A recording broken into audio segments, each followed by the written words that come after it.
آپ سن رہے ہیں کتاب اسباق تاریخ، سب ہیڈنگ عصبیت کہاں تک لے جاتی ہے۔ پیغمبر اسلام صلی اللہ علیہ وآلہ وسلم ہجرت کر کے مدینہ پہنچے تو وہاں مسلمانوں کے علاوہ کئی یہودی قبیلے آباد تھے۔ آپ نے ان قبیلوں سے معاہدہ کیا۔ ان معاہدوں کی ایک شرط یہ بھی تھی، وہ مسلمانوں کے خلاف کسی کا ساتھ نہیں دیں گے، مگر انہوں نے اس کی خلاف ورزی کر کے غداری کے جرم کا ارتکاب کیا۔ چنانچہ صلح حدیبیہ کے بعد بنو نذیر کو مدینہ سے نکال دیا گیا۔ غزوہ خندق میں بنو قریظہ نے اسی قسم کی غداری کی۔ قریش کی واپسی کے بعد مسلمانوں نے بنو قریظہ کے گھر کو گھیر لیا، جو اپنے قلعہ نما مکان میں محصور تھے۔ 25 دن تک محاصرہ جاری رہا۔ اس کے بعد جب بنو قریظہ نے دیکھا کہ ان کے لیے کوئی چارہ باقی نہیں رہ گیا تو انہوں نے ثالث مقرر کرنے پر آمادگی ظاہر کی۔ اس وقت قبیلہ اوس ان کا حلیف تھا۔ انہوں نے خود یہ شرط پیش کی کہ قبیلہ اوس کے سردار سعد بن معاذ، جو مسلمان ہو چکے تھے، کو ثالث مقرر کیا جائے۔ وہ جو فیصلہ کریں گے منظور ہوگا۔ سعد بن معاذ نے تورات کے مطابق یہ فیصلہ کیا کہ بنو قریظہ کے تمام مرد قتل کر دیے جائیں اور ان کی عورتیں باندی بنا لی جائیں۔ یہودیوں میں ایک شخص زبیر بن باتا کرزی تھا۔ اس نے مدینہ کے ایک مسلمان ثابت بن قیس سے جنگ باس کے موقع پر احسان کیا تھا۔ مدینہ کے عربوں اور یہودیوں کی اس جنگ میں ثابت بن قیس گرفتار ہو گئے تھے۔ زبیر بن باتا نے ان کو آزاد کرایا۔ ثابت بن قیس نے چاہا کہ یہودی سردار کے اس قدیم احسان کا بدلہ ادا کرے، چنانچہ وہ رسول اللہ صلی اللہ علیہ وآلہ وسلم کے پاس آئے اور اپنی خواہش ظاہر کی۔ آپ نے ان کے کہنے پر زبیر بن باتا کو چھوڑ دیا۔ ثابت بن قیس نے یہ خوشخبری یہودی کو پہنچائی تو اس نے کہا، میرے جیسا بوڑھا آدمی جب اس کے پاس اس کے اہل و عیال اور اس کا مال ہی نہ ہو تو وہ اکیلا زندہ رہ کر کیا کرے گا؟ ثابت بن قیس نے دوبارہ رسول اللہ صلی اللہ علیہ وآلہ وسلم سے درخواست کی تو آپ نے اجازت دے دی کہ وہ اپنے اہل و عیال اور مال کو بھی لے سکتا ہے، مگر یہودی اس پر بھی مطمئن نہ ہوا۔ اب اس نے پوچھا کہ بنو قریظہ کے دوسرے سرداروں مثلاً کعب بن اسد، حئی ابن اخطب، ازال بن سموئیل کا کیا حشر ہوا؟ بتایا گیا کہ وہ قتل کر دیے گئے۔ اس کے بعد جو کچھ ہوا وہ تاریخ کے الفاظ میں یہ تھا: محمد حسین ہیکل، حیات محمد، قاہرہ۔ جب اس نے جانا کہ اس کے تمام یہودی سردار قتل کر دیے گئے تو اس نے کہا، اے ثابت، مجھے بھی میرے لوگوں تک پہنچا دو۔ خدا کی قسم، اب ان کے بعد زندگی میں کوئی بھلائی نہیں۔ کنویں کے اندر ڈول ڈالنے کی مدت کے بقدر بھی صبر نہیں، یہاں تک کہ میں اپنے دوستوں سے مل جاؤں۔ بس اس کی مرضی کے مطابق اس کی گردن مار دی گئی۔ اس غزوہ میں جو یہودی عورتیں باندی بنائی گئی تھیں، ان میں ریحانہ نامی ایک عورت رسول اللہ صلی اللہ علیہ وآلہ وسلم کے حصے میں آئی۔ آپ نے اس سے کہا کہ تم اسلام قبول کر لو، میں تمہارے ساتھ شادی کر لوں گا، تم عزت سے میرے ساتھ رہنا۔ مگر وہ یہودیت ترک کرنے پر راضی نہ ہوئی۔ وہ آپ کی خدمت میں باندی کی حیثیت سے رہی اور اسی حال میں مر گئی۔ سب ہیڈنگ ان کے پاس اپنی ہر خدا پرستانہ روش کے لیے خدا کی کتاب میں دلیل موجود تھی۔ مسیح کے ظہور سے پہلے یہودی حضرت مسیح کے منتظر تھے۔ وہ دعا کرتے تھے کہ خدایا مسیح کو جلد بھیج۔ مگر جب مسیح ایک غیر یہودی خاندان میں پیدا ہوئے تو انہوں نے ان کو ماننے سے انکار کر دیا، حتیٰ کہ اپنے خیال سے آپ کو دار پر چڑھا دیا اور آپ کا نام بیلزبوب، شیطان، رکھا۔ ایسا کیوں ہوا؟ اس کی وجہ وہی شک تھا جو مصریوں کو حضرت یوسف کی نبوت ماننے میں رکاوٹ بنا تھا۔ حضرت مسیح اپنی دینوی شان و شوکت لے کر ظاہر نہیں ہوئے۔ عام انسانوں کی طرح وہ بھی ایک انسان تھے۔ یہودیوں کی سمجھ میں نہ آیا کہ انہی جیسا ایک عظیم انسان بھی ہو سکتا ہے جس کی پیشن گوئی ان کی مقدس کتابوں میں کی گئی تھی۔ یہودیوں نے حضرت مسیح کے انکار کا ایک نہایت آسان راستہ نکالا۔ ان کی کتابوں میں بعد کے دور کے لیے دو پیغمبروں کی پیشن گوئی کی گئی تھی، ایک مسیح، دوسرے وہ نبی۔ انہوں نے یہ کیا کہ حضرت مسیح کو اس معیار سے جانچنا شروع کیا جو وہ نبی کے لیے بتایا گیا تھا، جو کہ یہ معیار حضرت مسیح پر راست نہیں آ سکتا تھا۔ انہوں نے اعلان کر دیا کہ یہ جھوٹے مسیح ہیں، اور وہ سچے مسیح ہوتے تو ضرور ہماری آسمانی کتابوں کی پیشن گوئیاں ان پر صادق آتیں۔ انہوں نے کہا کہ مسیح کا ظہور تورات کی نص کے مطابق بعض نشانیوں کے ساتھ ہوگا، اور جب تک یہ نشانیاں ظاہر نہ ہوں، جو کوئی بھی مسیح ہونے کا دعوے دار ہوگا وہ جھوٹا ہوگا۔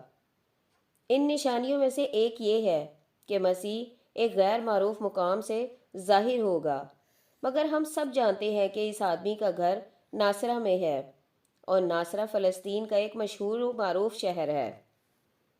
دوسری نشانی یہ ہے کہ وہ ایک لوہے کے عصا کے ساتھ حکومت کرے گا، یعنی وہ تلوار سے کام لے گا، مگر اس مدعی مسیح کے پاس لکڑی کا ڈنڈا تک نہیں ہے۔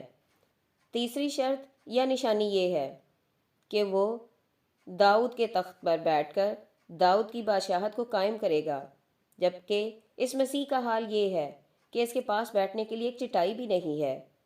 اسی طرح ایک شرط یہ ہے کہ وہ تورات کی شریعت کو پھر سے قائم کرے گا، مگر اس شخص نے اس شریعت کو منسوخ کر دیا۔ ایک نشانی مسیح کی یہ ہے کہ اس کے عہد میں عدل و انصاف اس قدر ترقی پائے گا کہ نیکی اور ہمدردی انسان تو انسان، حیوان میں بھی پائی جائے گی، جبکہ مسیح کے زمانے میں یہ حال ہے کہ ہر طرف ظلم اور ناانصافی کا دور دورہ ہے۔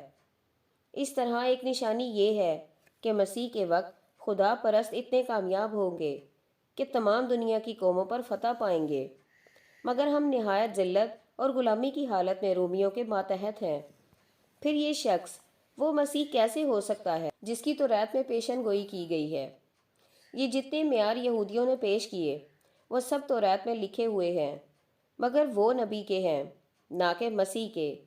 یہودیوں نے وہ نبی کے معیار کو مسیح کے انکار کے لیے استعمال کیا، مگر جب وہ نبی عرب کے ایک غیر معروف شہر میں محمد بن عبداللہ کی صورت میں پیدا ہوئے اور خدا نے آپ پر وہ تمام نشانیاں مکمل طور پر پوری کر دیں جو تورات میں لکھی ہوئی تھیں، تو انہوں نے آپ کی نبوت کا انکار کرنے کے لیے ایک اور وجہ تلاش کر لی۔ انہوں نے کہا، اب تک تمام انبیاء اسرائیل کے خاندان میں آئے، پھر اسماعیل کے خاندان میں کیسے کوئی نبی پیدا ہو سکتا ہے؟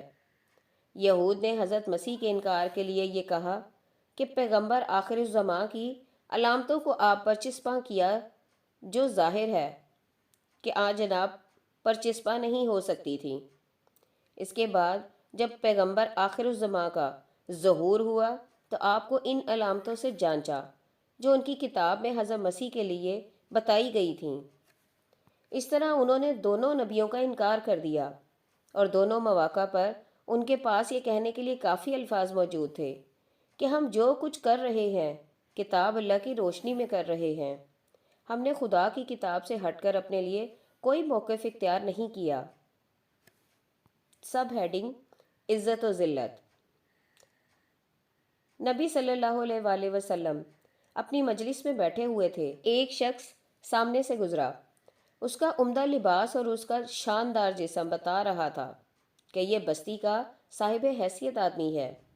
آپ نے حاضرین سے کہا، اس شخص کے بارے میں تم لوگوں کی کیا رائے ہے؟ کسی نے جواب دیا، یا رسول اللہ صلی اللہ علیہ وآلہ وسلم، یہ یہاں کے شریف لوگوں میں سے ہے۔ خدا کی قسم وہ اس قابل ہے کہ اگر کسی گھر میں نکاح کا پیغام دے تو قبول کیا جائے، کسی کی سفارش کرے تو اس کی سفارش مانی جائے۔ آپ یہ سن کر خاموش ہو گئے۔ اس کے بعد ایک اور شخص سامنے سے گزرا۔ آپ نے دوبارہ حاضرین سے پوچھا، اس کے بارے میں کیا رائے ہے؟ کسی نے کہا، یا رسول اللہ صلی اللہ علیہ وآلہ وسلم، یہ ایک غریب مسلمان ہے، کہیں نکاح کا پیغام دے تو قبول نہ کیا جائے، کہیں سفارش کرے تو اس کی سفارش سنی نہ جائے، بات کرے تو کوئی اور اس کی طرف متوجہ نہ ہو۔ اس کے بعد آپ صلی اللہ علیہ وآلہ وسلم نے فرمایا، پہلی قسم کے آدمیوں سے اگر ساری زمین بھر جائے تو خدا کی نظر میں ایسا شخص ان سے بہتر ہوگا۔ کبھی ایسا ہوتا ہے کہ عوامی بھیڑ میں سچائی دب کر رہ جاتی ہے۔ حضرت مسیح کو اللہ نے بہت سے معجزے دیے تھے۔ وہ مٹی کے پرندے پر پھونک مار دے اور وہ سچ مچ پرندہ بن کر اڑنے لگتا۔ وہ اندھے اور کوڑی پر ہاتھ پھیرتے اور وہ فوراً اچھے ہو جاتے اور دیکھنے لگتے۔ وہ مرے ہوئے انسان سے کہتے کہ اٹھ اور دوبارہ زندہ ہو کر کھڑا ہو جا۔ وہ کھڑا ہو جاتا۔ وہ بتا دیتے کہ کس کے پیٹ میں کیا ہے اور کس کے گھر میں کن چیزوں کا ذخیرہ ہے۔ سورہ آل عمران آیت 49۔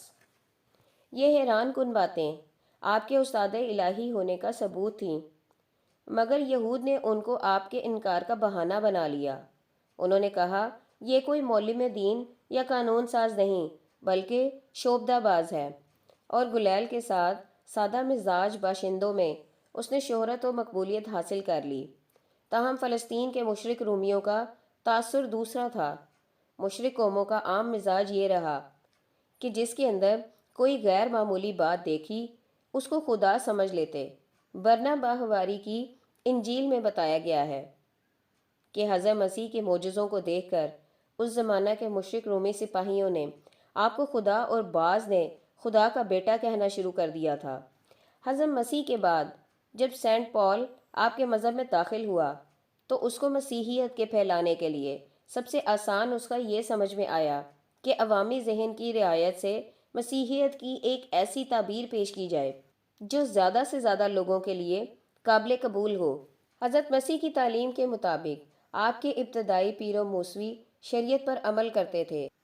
سینٹ پال نے اعلان کر دیا کہ ایک عیسائی شریعت یہود کی تمام پابندیوں سے آزاد ہے۔ اس زمانے کے رومیوں اور یونانیوں کے مذہب مترا پرستی کے عقائد کو صرف الفاظ بدل کر مسیحیت میں داخل کر لیا اور کہا کہ مسیح خدا کے بیٹے تھے، اور صلیب پر جان دے کر وہ اولاد آدم کے پیدائشی گناہ کا کفارہ ہو گئے۔ اب صرف ان پر ایمان لانا ہی نجات کے لیے کافی ہے۔ حضرت مسیح کے ابتدائی پیرووں نے سینٹ پال کی اس خود ساختہ مسیحیت کی سخت مخالفت کی، مگر سینٹ پال نے اپنی گھڑی ہوئی مسیحیت میں اس وقت کے عوام کے لیے جو اعتقادی کشش اور سہولت رکھتی تھی، اس کا نتیجہ یہ ہوا کہ لوگ کثرت سے مسیحی دین میں داخل ہونے لگے، حتیٰ کہ جدید مسیحیوں کا ایک سیلاب امڑ آیا۔ اس عوامی ریلے میں سچے مسیحی جو تعداد میں بہت ہی کم تھے دب کر رہ گئے۔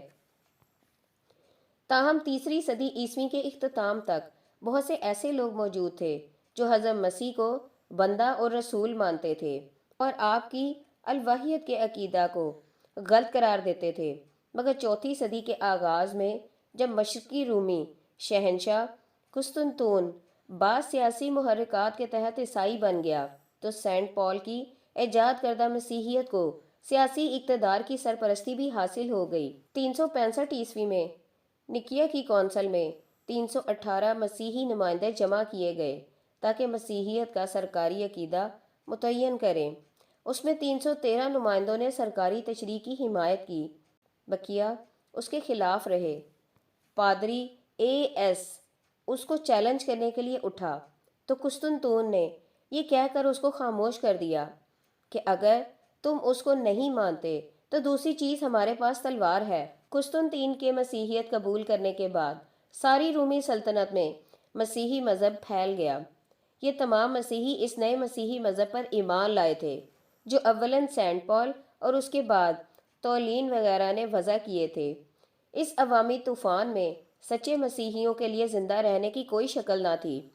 اولاً خاموش اور اس کے بعد وہ دھیرے دھیرے ختم ہو گئے۔ اسلام کو یہ فضیلت حاصل ہے کہ خود اللہ نے قرآن کو محفوظ رکھنے کی ذمہ داری لی ہے، جبکہ پچھلی آسمانی کتابوں کو محفوظ رکھنے کی ذمہ داری ان کے حاملین کے اوپر تھی۔ اسلام کے لیے یہ خطرہ نہیں کہ وہ کبھی بدل کر کچھ سے کچھ ہو جائے یا مٹ کر ختم ہو جائے، مگر حفاظت کا یہ وعدہ متن اسلام کے لیے ہے، گروہ اسلام کے لیے نہیں۔ یہ بالکل نہیں ہے کہ اسلام پر بھی ایسا زمانہ آئے کہ کتابی حیثیت سے تو متن اسلام قرآن مکمل طور پر محفوظ ہو، مگر عملاً ایسا ہو کہ آسمانی مذہب کے بجائے بزرگوں کا مذہب اس طرح رائج ہو جائے کہ عملاً وہی قرآن کی جگہ لے لے، جیسا کہ دوسری قوموں میں ہوا ہے۔ قرآن کی تلاوت تو خوب ہو رہی ہو، مگر دین کو بزرگوں سے لیا جانے لگے۔ حتیٰ کہ یہ بھی ممکن ہے کہ اسلام کی یہ خود ساختہ شکل عوام میں اس قدر مقبول ہو کہ اسلام کے سچے پیروکار اس کے طوفان میں دب کر رہ جائیں، یہ جانتے ہوئے کہ وہ غلط ہے۔ بہت سے لوگ اس لیے اس کے ساتھ لگ جائیں کہ عوامی پھیلاؤ کی وجہ سے دینوی فائدے اس سے وابستہ ہو گئے ہیں۔ علماء اس کے خلاف بولنے سے اس لیے ڈریں کہ ان کے مدرسوں کے چندے بند ہو جائیں گے۔ قائدین اس لیے اس سے قطع تعلق نہ کریں کہ انہیں اندیشہ ہو کہ ان کے استقبال کرنے والوں کی تعداد کم ہو جائے گی۔ بہت سے کتاب اللہ کا علم رکھنے والے اس کو کتاب اللہ کے موافق نہ پائیں، مگر اس لیے اس کے گروہ میں شامل رہیں کہ ملک کے اندر اور ملک کے باہر اس کے پھیلے ہوئے حلقہ سے وہ بہت سے مفادات حاصل کر سکتے ہیں۔ عوامی مقبولیت کبھی سچائی کی سند نہیں رہی ہے، بلکہ کسی تحریک کا زیادہ پھیلاؤ اکثر یہ شبہ پیدا کرتا ہے کہ اس کے اندر کوئی غلطی تو شامل نہیں، کیونکہ حق کو ماننے والے ہمیشہ کم ہوتے ہیں اور اس کو پانے والے بھی کم۔ سب ہیڈنگ: سرسری مطالعہ سے جو رائے قائم کی جاتی ہے وہ تحقیق کے بعد اکثر غلط ثابت ہوتی ہے۔ معاویہ بن ابی سفیان ایک ممتاز صحابی تھے۔ ان کے بارے میں ایک صاحب لکھتے ہیں، دیت کے معاملے میں بھی حضرت معاویہ نے سنت کو بدل دیا۔ سنت یہ تھی کہ معاہدے کی دیت مسلمانوں کے برابر ہوگی، مگر حضرت معاویہ نے اس کو نصف کر دیا اور باقی خود لینی شروع کر دی۔ معاہدے کی دیت کے بارے میں نبی صلی اللہ علیہ وآلہ وسلم سے مختلف اقوال مروی ہیں۔ ایک روایت کے مطابق آپ صلی اللہ علیہ وآلہ وسلم نے فرمایا، ذمی کی دیت مسلمانوں کی دیت کے برابر ہے۔ دوسری روایت کے الفاظ یہ ہیں، کافر کی دیت مسلمانوں کی دیت سے نصف ہوگی۔ اس بنا پر عہد صحابہ سے یہ مسئلہ مختلفیہ پر رہا ہے۔ کچھ لوگوں نے کہا کہ معاہد کی دیت مسلمانوں کی دیت سے نصف ہونی چاہیے، اور کچھ مسلمانوں اور معاہد کی دیت میں فرق نہیں کرتے۔ حضرت معاویہ نے دراصل دو رائےوں میں سے ایک رائے کو ترجیح دی ہے، نہ کہ خود کوئی نئی رائے پیدا کی ہے۔ باقی خود لینی شروع کر دی کہ الزام کی حقیقت یہ ہے کہ حافظ ابن کثیر نے البدائیہ و النہائیہ میں امام زہری کا مقولہ ان لفظوں میں نقل کیا ہے، معاویہ پہلے شخص ہیں جنہوں نے معاہد کی دیت کو کم کر کے نصف کر دیا اور نصف اپنے واسطے لے لی۔ یہ عبارت سرسری نظر میں مغالطہ آمیز معلوم ہو جاتی ہے، مگر اس کی وجہ اس کا اجمال ہے۔ چنانچہ جن لوگوں نے معاملے کو تفصیلی شکل میں پیش کیا ہے، ان کا بیان اس کو واضح کر دیتا ہے کہ یہاں اپنی ذات سے مراد حکومتی خزانہ ہے۔ بیہقی نے اپنی سنن میں امام زہری کا مقولہ ابن جری کی سند سے تفصیل کے ساتھ درج کیا ہے۔ وہ الفاظ یہ ہیں، جب معاویہ خلیفہ ہوئے تو انہوں نے آدھی دیت مقتول کے رشتہ داروں کو دی اور آدھی بیت المال میں داخل کر دی۔ اس میں آپ کے لیے سبق ہے۔ ابتدائی اسلامی دور کے شعراء میں تین سب سے زیادہ مشہور ہیں، جریر، فرزدق اور العطل۔ جریر اور فرزدق دونوں ایک دوسرے کی حجب کیا کرتے تھے۔ مثلاً فرزدق نے کہا، ہماری عقلیں پہاڑوں کے برابر وزنی ہیں، اور جب ہم بگاڑ پر مائل ہو جائیں تو تم ہم کو جن خیال کرو گے۔ جریر نے جواب دیا، بنی دکبان کو بتا دو کہ ان کی عقلیں ہلکی ہو گئیں اور وہ رائی کے برابر بھی وزنی نہیں۔ یہ ایک سادہ سی مثال ہے، ورنہ ان کی ہجویات، خاص طور پر فرزدق کی، اتنی زیادہ عریاں ہیں کہ ان کو نقل بھی نہیں کیا جا سکتا۔ جریر کے سلسلے میں یہ قصہ مشہور ہے کہ اس کی ماں نے ایام حمل میں خواب دیکھا تھا کہ اس کے اندر سے ایک رسی نکلی اور لوگوں کے اوپر کودنے لگی اور ایک ایک کا گلا گھونٹنے لگی۔ جب اس نے اپنے خواب کی تعبیر معلوم کی تو بتانے والوں نے بتایا کہ تجھ سے ایک لڑکا پیدا ہوگا جو لوگوں کی حجب کیا کرے گا اور ان کے لیے ایک آفت کا باعث ہوگا۔ اس لیے لڑکے کا نام جریر رکھا گیا۔ جس کے معنی عربی زبان میں رسی کے ہوتے ہیں۔ دو معاصر شعراء کے درمیان ہجو گوئی کیسے شروع ہوئی؟ اس کا قصہ یہ ہے کہ جریر بن عطیہ یمامہ میں پیدا ہوا۔ طبیعت کے رجحان اور ماحول کے اثر سے شعر و شاعری شروع کر دی۔ اس کو معلوم ہوا کہ بصرہ میں شاعروں کی بڑی قدر ہے۔ وہ وہاں پہنچا۔ اس نے دیکھا کہ فرزدق اپنی شاعری کی بدولت بہت بلند مقام حاصل کیے ہوئے ہے۔ فرزدق کی خوشحالی اور اس کی قدر و منزلت نے اس کو حیرت میں ڈال دیا۔ اگرچہ دونوں تمیمی تھے، تاہم جریر دل ہی دل میں اس سے حسد کرنے لگا۔ مربد کا بازار جریر اور فرزدق کے فخریہ قصائد اور ہجویہ نظموں کا اکھاڑا بن گیا۔ دونوں ایک دوسرے کی بحر میں قصائد لکھتے جو نقائص کے نام سے مشہور ہوئے۔ تاہم جب عمر کا بالکل آخری حصہ آیا تو دونوں مقابلہ آرائی کو چھوڑ کر عبادت میں مشغول ہو گئے۔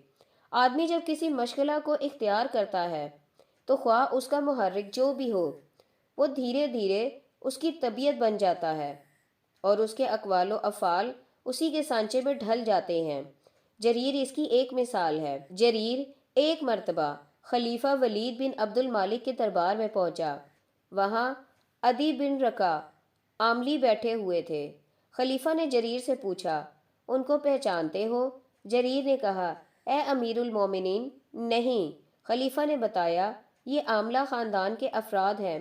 یہ سن کر برجستہ جریر کی زبان سے نکلا، وہی عاملہ جس کے بارے میں اللہ تعالیٰ فرماتا ہے، بہت سے چہرے اس دن خستہ ہوں گے، بھڑکتی ہوئی آگ میں داخل ہوں گے۔ اس کے بعد ایک بیہودہ شعر پڑا۔ اس کا نتیجہ یہ ہوا کہ جریر اور عدی کے درمیان دشمنی شروع ہو گئی اور دونوں نے ایک دوسرے کے خلاف ہجویہ نظمیں لکھیں۔ سب ہیڈنگ: لطیفہ۔ ابن الرمی ایک شاعر تھا۔ وہ لوگوں کی ہجو کیا کرتا تھا۔ خلیفہ معتضد باللہ کے وزیر ابو الحسین قاسم بن عبداللہ کو ہر وقت یہ ڈر لگا رہتا تھا کہ وہ اس کی ہجو کر کے اس کو عوام میں ذلیل نہ کرے۔